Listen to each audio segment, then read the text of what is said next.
अफ़गानिस्तान के हवाले से जो इश्यूज़ पाकिस्तान को दरपेश थे वो तो अपनी जगह पर अहम हैं, लेकिन ऐसे में दो ऐसे वाक़यात हुए हैं जिसमें आलमी बरादरी भी अब फरीक दिखाई देती है। उसकी तरफ हम बाद में आएंगे, लेकिन मैं चाहूँगी कि पहले आप ये वाला पज़ल हल करें कि पाकिस्तान में कुछ अटैक्स हुए, सुसाइड अटैक्स हुए, जिसमें कीमती जानों का नुकसान हुआ और उसके बाद पाकिस्तान की जानिब से प्रोटेस्ट किया गया कि इसके ताने बाने हस्बे मामूल जिनके तरफ हम इशारा करते हैं, अफ़गानिस्तान से जो ग्रुप्स ऑपरेट करते हैं उनकी तरफ जा रहे हैं, उनसे मिल रहे हैं। अफ़गानिस्तान में उसके बाद 3 मुख्तलिफ मकामात पर अटैक्स होते हैं, जिसकी ज़बीहुल्लाह मुजाहिद साहब जिम्मेदारी पाकिस्तान पर डालते हुए ये कहते हैं कि हम मुनासिब वक्त पर इसका जवाब देंगे, लेकिन DGI SPR सामने आते हैं और वो इस बात को, इन इल्ज़ामात को रिजेक्ट कर देते हैं और वो ये कहते हैं कि पाकिस्तान ऐसा अगर करेगा तो खुलेआम करेगा और दूसरा हम सिविलियंस पे अटैक नहीं करेंगे क्योंकि अफ़गानिस्तान ये इल्ज़ाम धर। तो सेठी साहब, फिर ये अटैक पाकिस्तान ने नहीं किया तो इल्ज़ाम अफ़गानिस्तान की तरफ से क्यों आया?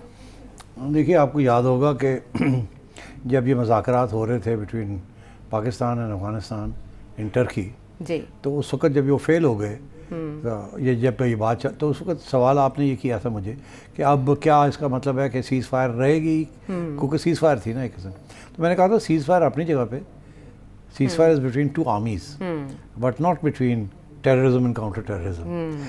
तो मैंने कहा था कि ये फिर टेररिज्म के इंसिडेंट्स होंगे और फिर हम स्ट्राइक्स करेंगे, टारगेटेड स्ट्राइक्स करेंगे, ये मैंने कहा था जी। अच्छा, अब सूरत हाल वही है कि टेररिस्ट स्ट्राइक्स भी चल रही हैं और मेरे हिसाब से हमारी काउंटर स्ट्राइक्स भी चल रही हैं from time to time targeted. अच्छा, अब जब ये होता है तो जाहिर है कि हम ओपनली तो एडमिट नहीं करेंगे ना कि जी हमने ये किया है, because then that's a violation of international law. जैसे इंडिया यहाँ करता है तो हम कहते हैं ना कि ये वायलेटिंग इंटरनेशनल, जैसे अफगानिस्तान में भी यही जैसे अफगानिस्तान में भी हो रहा है। तो मेरा ख्याल है कि अफगानियों ने ये सोचा कि अच्छा मौका ये कहने का कि सिविलियंस के ऊपर अटैक हुई है। एक्चुअली सिविलियंस के ऊपर कभी भी हम नहीं अटैक करेंगे। हमारा issue is not civilians, our issue is the terrorists जो कि वहाँ घुस बैठे हैं और वहाँ से आके यहाँ अटैक्स करते हैं। इसी के ऊपर मुज़ाकरात भी हो रहे थे। आपको पता है कि आप रोकें इनको, अगर नहीं रोकेंगे तो हमें भी रोकना पड़ेगा, और वो मानते नहीं थे। अब बड़े अरसे के बाद एक बहुत फंडामेंटल शिफ्ट हुई है हमारी पॉलिसी में। पहले एक ज़माने में हम कहते थे अच्छे मुसलमान और बुरे मुसलमान, अच्छे तालिबान बुरे तालिबान, अच्छे तालिबान बुरे तालिबान जी। फिर हम कहते थे कि नहीं, अफगान तालिबान अलग हैं और पाकिस्तानी तालिबान अलग हैं, PTA TTA TTP। अब हमारा मौक़िफ़ ये है कि जी ये एक ही है सब, अफगान तालिबान पाकिस्तानी तालिबान सारे एक, तफरीक ख़त्म हो गई है। तो this is a very major development, ये बहुत बड़ा इल्ज़ाम है और इंटरनेशनल कम्युनिटी को हम कह रहे हैं कि अब हम डिस्टिंक्शन जो थी वो जो थी हम उसको नहीं बरकरार रखेंगे। हम समझते हैं अफ़गानिस्तान से जो भी अटैक करेगा उसकी जिम्मेदारी जो है अफ़गान हुकूमत की है जी, अफ़गान रजीम हम कहते हैं, अफ़गान रजीम। तो अब मेरा ख्याल है कि यहाँ तक बात आ गई है, अब फिर यहाँ से बात पीछे तो नहीं हटेगी ना। तो अफ़गानिस्तान ने भी अपना मौक़िफ़ चेंज कर लिया है, उन्होंने भी इंडिया के साथ तल्लुकात बना लिए हैं और वो भी अब खुलेआम कह रहे हैं कि हम जंग करेंगे आपके साथ, हम अपना टाइम लेंगे, हम करेंगे। तो आई थिंक तल्लुकात और भी ख़राब होने जा रहे हैं। अच्छा, और भी स्ट्राइक्स होंगी उनकी तरफ से, टेररिस्ट स्ट्राइक्स, हमारी तरफ से targeted strikes against the terrorist जी। एंड आई थिंक ये जो टर्की कह रहा है कि हम मुज़ाकरात करा देते हैं, रूस कह रहा है, उसका भी बयान आ गया है, सऊदी अरेबिया कह रहा है कि हमारे यहाँ भी मुलाकात हो रही है, हम भी डिस्कस कर रहे हैं तालिबान के साथ कि भाई आप क्या कर रहे हैं, ना करें, डिस्टेबलाइजेशन हो रही है एट्सेट्रा, बट ये कामयाब नहीं होंगे। अच्छा, ये सब फेल हो जाएंगे।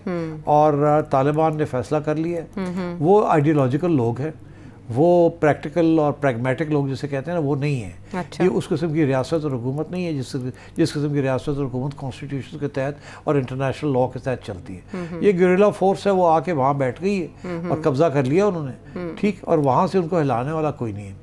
And they don't have any law, वो अपना ही उनका कानून है, जो चाहे वो कर ले। और वो ऊपर से वो मानते नहीं हैं, वो कहते हैं कि अटक तक हमारा हिस्सा है अफगानिस्तान का, हम ड्यूरेंट लाइन को नहीं मानते, तो वो तो कब्जा करने के शौक में है। तो इसलिए मेरा ख्याल है कि अब ये सिचुएशन बड़ी सीरियस होती जा रही है और अफगानिस्तान ने ये फैसला कर लिया है कि अगर पाकिस्तान हमारे तजारती रास्ते बंद करेगा तो फिर हम दूसरे रास्ते इख्तियार करेंगे। एक ये कि इंडिया की तरफ से उन्होंने एक मिलिट्री अरेंजमेंट भी कर लिया इंडिया के साथ। अच्छा, और इकोनॉमिक अरेंजमेंट भी कर लिया, ट्रांसपोर्ट का अरेंजमेंट भी कर लिया।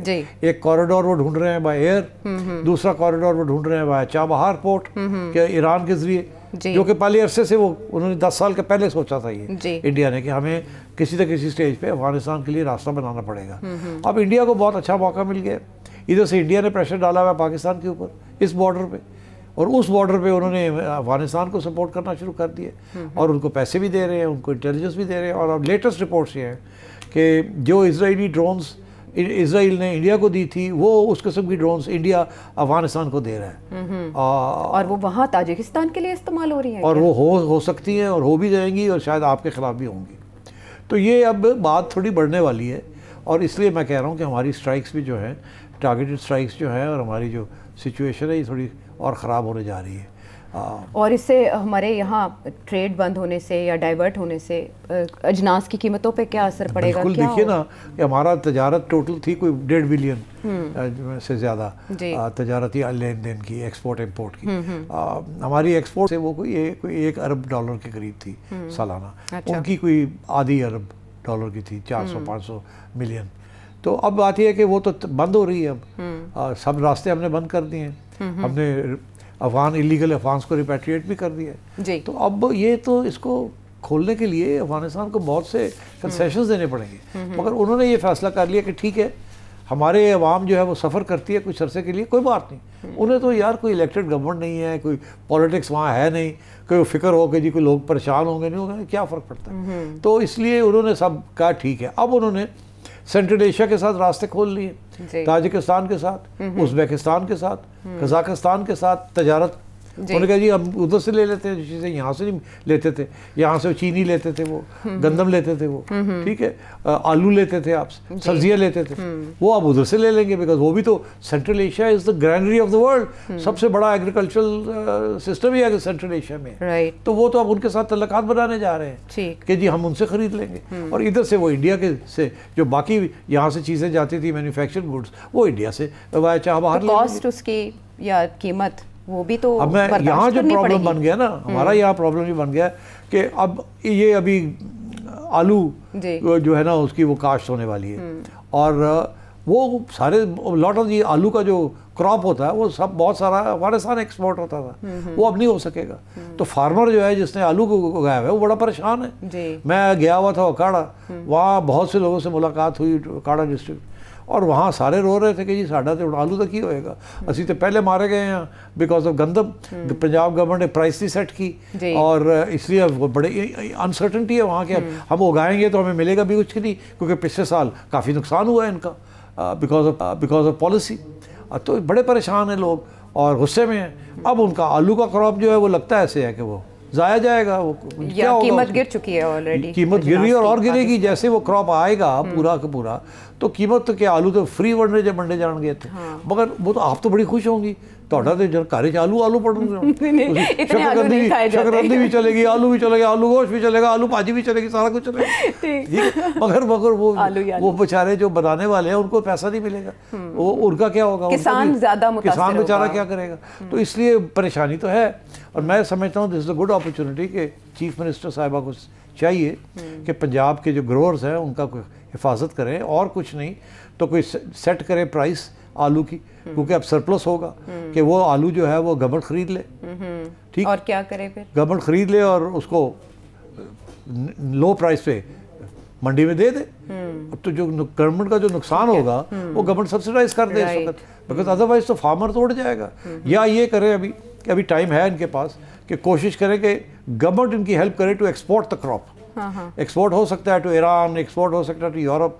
तो इनको चाहिए किसी प्राइवेट सेक्टर के ऑपरेटर्स के साथ बात करें और उन्हें कहें जी कि हम आलू का सारा जो सरप्लस आ रहा है यहाँ वो हम आपको दे देते हैं, आप एक्सपोर्ट करें, आपको हम सब्सिडी दे देते हैं, एक्सपोर्ट स्कीम दे देते हैं, आपको 4 पैसे बन जाएंगे, फार्मर को पैसे मिल जाएंगे और यहाँ सूरत हाल कंट्रोल में रहेगी।